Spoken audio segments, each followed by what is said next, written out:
हरे कृष्ण। आइए आज भी हम ठाकुर जी की लीला सुनेंगे। आपको कि प्रभु जी जन्माष्टमी तो हो गई, फिर श्री कृष्ण लीला। अरे आज जीवन सुननी है भक्तों के लिए तो 365 दिन जन्माष्टमी है, और 31 अगस्त तो हमारी राधा रानी जी का प्रकट दिवस है। बोलो राधा रानी सरकार की जय। तो आप रोज अब मेरे ठाकुर जी और राधा रानी जी की महिमा सुनेंगे रोज। तो सुनिए,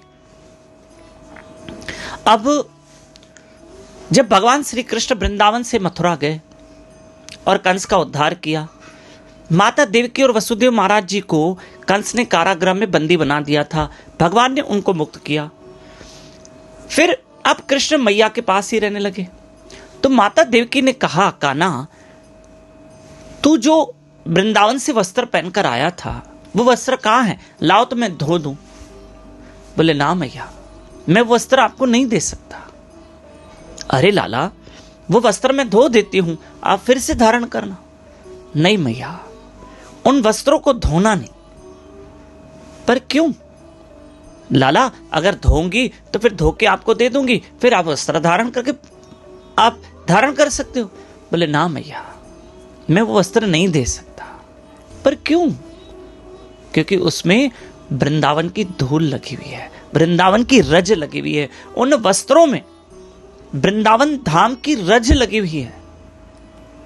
अरे वृंदावन की रज से भगवान इतना प्रेम करते हैं, इतना प्रेम करते हैं वृंदावन की रज से कि मुक्ति कहें गोपाल सो मेरी मुक्ति कब होए, ब्रज रज मस्तक लगे मुक्ति मुक्त होए।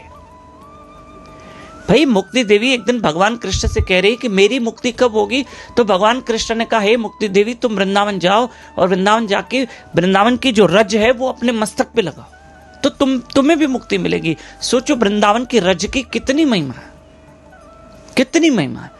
एक बैल, कहते हैं वृंदावन ब्रज, जहां ब्रज क्षेत्र है पूरा, उसके पास में एक गांव है। उस गांव में एक व्यक्ति जा रहा था, शाम का समय था और वो शराब के नशे में था और मार्ग से जा रहा था, कोई भक्त तो था नहीं। पर अचानक एक बैल आया, जो बैल ने आके पीछे से उस शराबी को सींग मारे, और सींग मारते ही वो व्यक्ति गिर गया और थोड़ी देर में उसके प्राण छूट गए। व्यक्ति के कर्म तो अच्छे नहीं थे, लेकिन उसको मोक्ष मिला, उसका भला हुआ, उसको मोक्ष गति प्राप्त हुई। कहा क्यों, कैसे? भाई इसने कुछ अच्छे कर्म तो किए नहीं, क्योंकि जिस बैल ने सिंग मारे थे वो बैल ब्रजभूमि का था, ब्रजभूमि वृंदावन भूमि, तो वो बैल ब्रजभूमि का था और वहां की रज में वो लोटपोट होकर आया था। तो उस वृंदावन की रज में लोटपोट के कारण उसके सिंग पर वृंदावन की रज लगी हुई थी, और जैसे ही बैल ने सिंग मारे उस व्यक्ति को, तो अब सिंग पीठ पर लगे तो वो रज भी पीठ पर लग गई वृंदावन की, और जैसे ही वृंदावन की रज पीठ पर लगी तो व्यक्ति पाप कर्म से छूट गया, उसके सारे पाप समाप्त हो गए और मोक्ष गति को पा गया। तो वृंदावन की रज ऐसी है कि अगर शरीर पे लगे तो सारे पाप धुल जाते। इसलिए तो हम लोग गोकुल जाते हैं। गोकुल में भगवान रमन रेत में लोटपोट करते थे सखाओं के साथ। आज भी जितने लोग जाते हैं, बड़े बड़े महात्मा साधु ऋषि मुनि, जो भी आज के तारीख में भी जो जाता है, हम सब जाते हैं तो वहां रज में लोटपोट करते हैं, क्योंकि उस रज की इतनी महिमा है। तो आप जब भी वृंदावन जाओ तो उस वृंदावन की रज को माथे पे लगाना, क्योंकि वो रज इतनी पवित्र है कि उस रज के ऊपर श्री कृष्ण और राधा रानी जी के चरण पड़े हैं। बोलो वृंदावन धाम की जय। और आपको बता दें, इन दिनों रोज सुबह 4:30 से 5:30 बजे ब्रह्म मुहूर्त में उठ के हमारे साथ जप करो, मेरे ठाकुर जी की राधा रानी जी की महिमा सुनो। अरे राधा अष्टमी नजदीक है, 31 अगस्त है, और मेरे साथ उठो यूट्यूब चैनल दामोदर दास पे लाइव रहकर मेरे ठाकुर जी प्रिया प्रीतम की महिमा सुनो।